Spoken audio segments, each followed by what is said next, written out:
말씀 요한복음 8장입니다.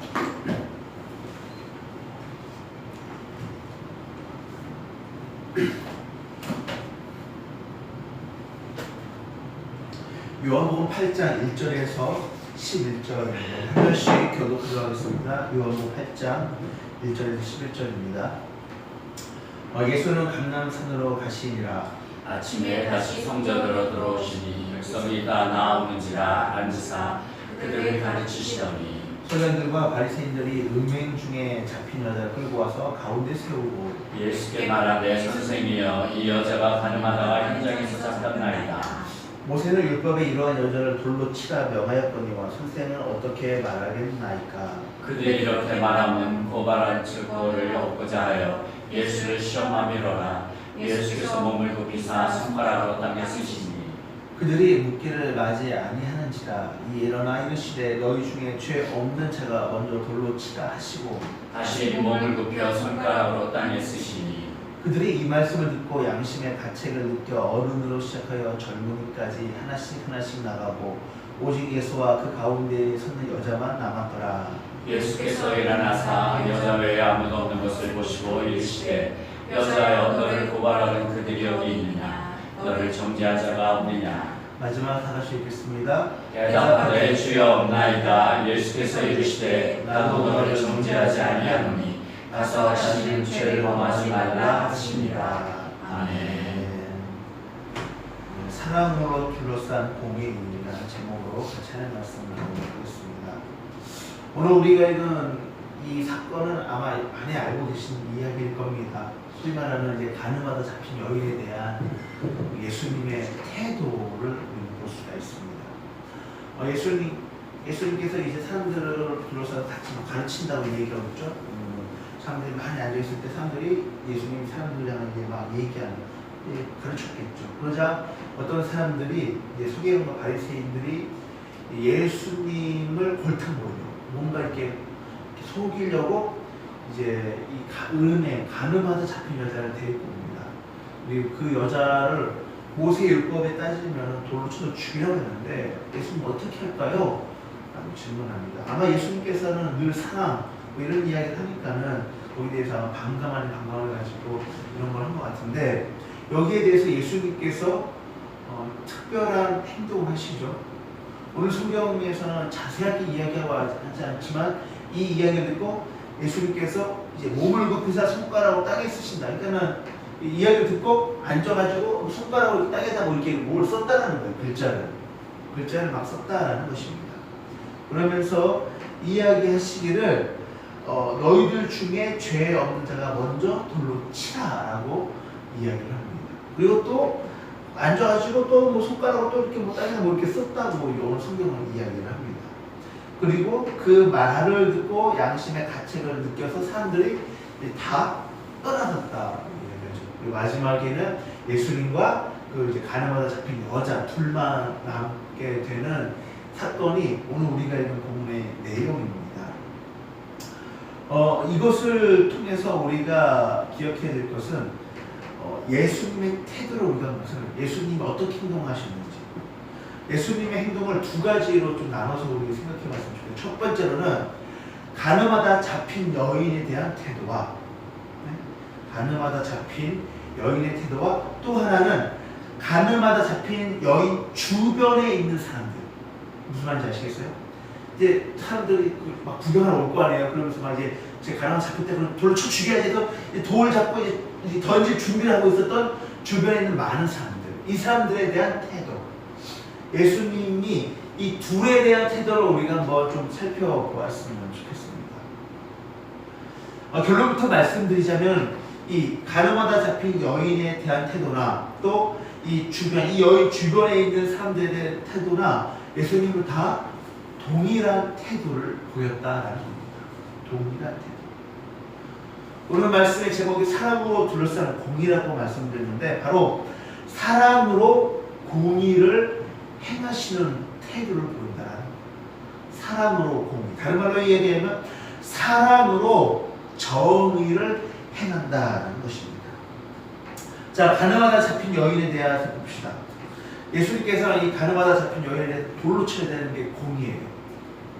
돌로 이 가나마다 잡힌 이 여인에서 돌로 쳐 죽이는 것이 공의고 율법이고 정의입니다. 이게 정의예요. 그런데 예수님께서는 이 여인을 그렇게 하지 않습니다. 다른 말 표현하자면 오늘 본문에서 이런 말을 사용하지 않지만 용서해 주십니다. 그죠? 예수님은 용서해 주세요. 사랑으로 보살펴 준다는 겁니다. 사랑으로 받아주고 사랑으로 용납해 줍니다. 그런데 단순히 사랑으로 용납해 주고 끝나버리는 것이 아니라 마지막 11절에 보면 예수님께서 그 여자에게 뭐라고 이야기하냐면 나도 너를 정죄하지 아니하노니 가서 다시는 죄를 범하지 말라라고 말씀하고 있습니다. 사랑으로 용서해주고 용납하지만은 너 죄 지은 거 맞아. 그렇기 때문에 다시는 가서 죄를 짓지 말아라 하면서 이 죄에 대해서 정확하고 명확하게 지적하는 것을 볼 수가 있습니다. 단순히 정죄한 거에서 끝나버리지 않습니다. 예수님은 공의를 실천하시고요, 정의를 실천하십니다. 그러나 그것을 단순히 정죄함으로 실천하는 것이 아니라 사랑으로 공의를 행하시는 것을 볼 수가 있습니다. 가나마다 잡힌 그 여인을 불쌍히 여기십니다. 가나마다 잡힌 그 여인을 사랑하십니다. 그런데 그 여인이 잘못한 게 있잖아요. 그렇기 때문에 단순히 그냥 덮고 넘어가는 것이 아니라 그 여자에게 분명하게 지적합니다. 야, 너 그 죄에 지은 거야. 그렇기 때문에 다시는 죄를 짓지 말아라 라고 분명하게 정확하게 지적하는 것을 볼 수가 있습니다. 자, 그럼 주변 사람들 한번 볼까요? 가나마다 잡힌 주변에 있는 사람들. 자, 오늘 성경은 땅에 무언가를 쓰셨다고 이야기해요. 그죠? 그러고 사람들에게서 너희들 중에 먼저 죄 없는 사람이 이 여자를 돌로 쳐라라고 이야기합니다. 다른 고대 사본을 보면은 예수님께서 주변에 있는 사람들 각각의 죄를 썼다라고 이렇게 이야기합니다. 다른 사본을 합니다. 그러니까 예수님께서 이 손가락으로 예를 들어 마태는 뭐 누구 돈 예를 들어 누구 몇천 원을 사기쳤다. 누가는 뭐 누구 송아지로 다치겠다. 뭐 이런 식으로 예수님께서 이 땅바닥에다가 사람들의 이름을 쓰고 그 죄목을 나열했다라고 다른 사본에는 또는 성경자들은 이야기를 합니다. 굉장히 신빙성 있고 굉장히 좀 마음에 와닿는 해석이에요. 예수님께서 땅에다 다른 사람들이 각각의 제목을 썼잖아. 야, 너는 이 죄 저질렀잖아. 야, 너는 이 죄 저질렀잖아. 너는 저 죄 저질렀잖아. 예수님께서는 모든 사람의 죄를 다 아셨겠지만 그것을 그렇게 정죄하듯이 하시지 않았어요. 주변 사람들에게도 땅에다가 이름을 쓰고 사람들은 분명히 자기 이름이 있는 것을 알았을 거예요. 다른 사람들은 누구 이름인지 몰랐겠죠. 누가 있는지. 그냥 대종들이 있었기 때문에. 그렇기 때문에 이름을 썼지만 다른 사람은 몰랐겠지만 자기 이름은 알았을 겁니다. 그리고 자기가 지은 죄 또한 알고 있었어요. 그것을 보고 마음에 뜨끔했겠죠. 예수님 그것을 다 알고 있었습니다. 그리고 거기에 대해서 이야기합니다. 너 이렇게 했자 이렇게 하지 않고 사랑으로 그 사람들을 모두 다 인격적으로 대하는 것을 볼 수가 있습니다. 그리고 이야기하시죠. 너희 중에 먼저 죄 없는 사람이 돌로 쳐서 이 여자에게 돌을 던져라 죽여라 라고. 그리고 사람들이 다 오늘 본문에 보면은 그 마음의 양심의 가책을 느낀다고 이야기하죠. 양심의 가책을 느껴서 떠난 것을 볼 수가 있습니다. 주변 사람들에게도 예수님은 동일한 태도를 보이는 것을 볼 수가 있습니다. 사랑으로 공유를 행하신다는 것이죠. 주변에 있는 사람들의 죄들을 다 나열해요. 그런데 하나하나 지적해서 한 것이 아니라 글로 써서 남깁니다. 그리고 자기 자신만 알아볼 수 있게 한다는 것이죠. 여러분, 예수님께서 오늘 사건을 통해 예수님의 모습은 모든 사람을 향하여 사랑으로 대하는 것을 볼 수가 있습니다. 사랑으로 대하는 것을 볼 수가 있습니다. 그런데 사랑한다고 해서 모든 것을 그냥 다 덮고 넘어가는 것이 아니라 정확하게 지적하는 것을 볼 수가 있습니다. 그 영혼을 향한 사랑, 그 영혼을 향한 간절함이 보인다라는 것이죠. 우리는 이러한 예수님의 모습을 따라가야 됩니다.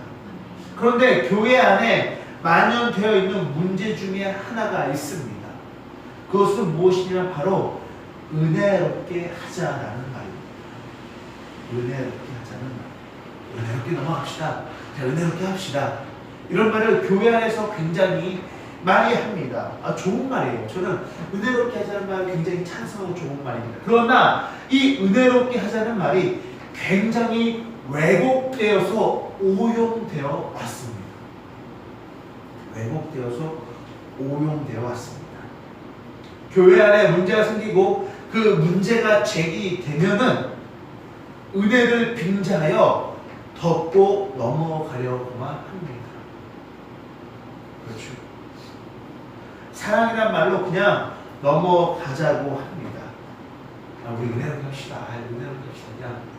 그럼 이 은혜롭게 하자는 말의 의미는 사랑하니까. 우리가 사랑 공동체잖아요. 그러니까 사랑으로 다 이해하고 넘어가고 그냥 이걸 넘어갑시다. 덮고 갑시다. 이게 포함되어 있어요. 교회 안에 문제가 나타날 수 있습니다. 그리고 그 문제가 제기되었을 때에 우리가 어떻게 반응하느냐는 굉장히 중요합니다. 오늘 말씀을 보면 예수님께서는 분명히 사랑으로 모든 사람을 대하는 것을 볼 수가 있습니다. 그런데 단순히 사랑으로만 대하는 것이 아니라 거기는 분명히 그 죄를 지적하는 공의와 정의가 있다라는 것이죠. 그런데 우리 교회 안에서는 이 공의와 정의는 온데간데 없고 사랑이라는 것이 너무 크게 부합되어서 은혜를 빙자하여 문제가 나타나면 그것을 은혜롭게 처리합시다 하고 덮고 넘어간다라는 것이죠. 여러분, 그렇게 해서는 안 된다라는 것입니다. 그렇다고 해서 그것을 다 까발려서 정죄하듯이 해서도 안 되는 것이죠. 정이 없는 사랑은 방종으로 이어집니다. 또 사랑 없는 정의는 강팍함만 남게 됩니다. 누가 잘했네, 잘못했네, 내가 더 나은데 못하네, 이렇게 된다는 것이죠. 우리는 이 사랑과 정의, 이 양갈래에서 중도를 걸어가야 합니다. 좀 더 정확하게 표현하자면 이 사랑과 공의, 정의 이 두 가지를 다 같이 품고 있어야 된다는 것이죠. 잘못된 것이 있으면 분명히 바로 잡아야 합니다. 그러나 잘못된 것을 바로 잡을 때에 그 마음가짐이 저 사람을 죽이고 저 사람을 정죄하는 것이 아니라 사랑으로, 사랑하는 마음으로 저 형제가 사랑으로 다시 회복되고 잘 되기 원하는 마음. 우리 교회 안에 문제가 생긴 다음에 그 교회가 다시 하나님의 은혜와 어떤 믿음 안에서 견고히 더 잘 세워가길 원하는 마음으로, 그러한 마음으로 정의와 공의를 행해야지, 그렇지 않는 마음으로 하면 결국은 강팍함만 교회 안에 남을 수밖에 없습니다. 반대로 사랑만을 강조하자면 교회 안에 방종만 일어나게 될 것이죠. 그렇기 때문에 우리는 이 두 가지를 잘 기억하고 우리의 마음 가운데 새기면서 신앙생활을 해 나가야 될 필요가 있습니다. 아멘. 여러분 이 말씀의 거울에 자신의 모습을 잘 비춰서 한번 자신의 모습을 되짚어 보았으면 좋겠습니다. 과연 나는 어떻게 신앙생활하고 있는가? 공의만을 혹은 사랑만을 추구하고 있지 않습니까? 어느 한쪽으로 치우친다면 그것은 문제가 될 수밖에 없다는 것. 공의와 사랑, 다른 말로 정의와 이 사랑, 이 두 가지를 잘, 좀 표현이 그렇지만 버무려서 신앙생활을 하고 교회 생활을 해야 교회가 하나님의 은혜 안에서 바로 세워나가며 또 우리가 신앙생활을 바로 해 나갈 수가 있다는 것을 좀 잘 기억하셔서 이 사랑과 공의 안에, 오늘 말씀이 제목이 사랑으로 둘러싼 공의라고 하였습니다. 사랑으로 둘러싼 공의롭게 사시기를 예수님의 이름으로 축원합니다. 아멘.